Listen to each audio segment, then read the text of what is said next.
Dr. Michelle Boone-Thornton. I'm a child psychologist and educational specialist in Hampton, Virginia. And my name is Virgil Thornton. I also work in Hampton, Virginia as a motivational speaker, trainer, and coach. Of dealing with children, especially special needs children, and children that are having difficult times relating to their parents. The word today was given to me as focus, which is to follow through on one idea until you're successful in it. Well, that's true. And I'm glad you kind of prompted me with that information, because the field that I'm in is kind of a crossover between education and mental health. Okay. Now, my doctorate is in educational psychology, but my focus is in the classroom with young kids who have ADHD, autism, bipolar, all types of mental health disorders. And one of the main things that we do try to get them to do to overcome a lot of this is to focus. What kind of techniques would you say is that y'all use to help the children focus when they get to school? Because sometimes they've had so many things that they had to deal with at home, distractions and things of that nature. And a lot of times in the home environment, especially in my case, and understanding that a lot of homes, especially in the African American community, do not have the father figure. So in coming to school to focus, what are some of the things you all are doing nowadays? Well, a lot of what we do kind of models the behavior modification premise, because what we want to instill in kids is structure, so they have that structure, and consistency.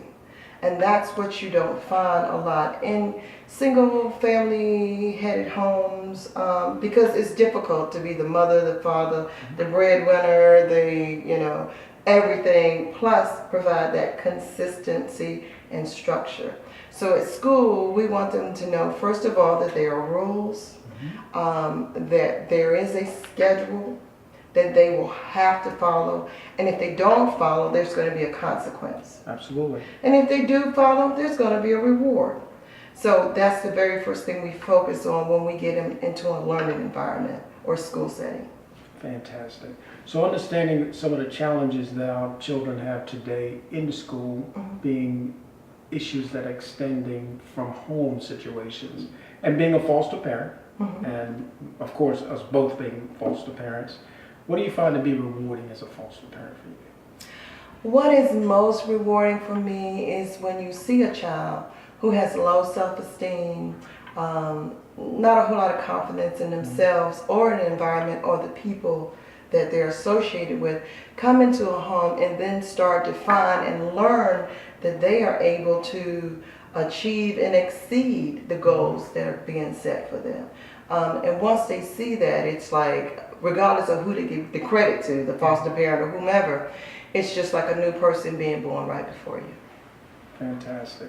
Because if I could advocate to others to kind of reach out and give back, that's a great way to give back. Absolutely. And if not, foster, being a certified foster parent, I've been told, and of course we do that as well, the second best thing to that is respite. How do you find that being in the educational field to be beneficial?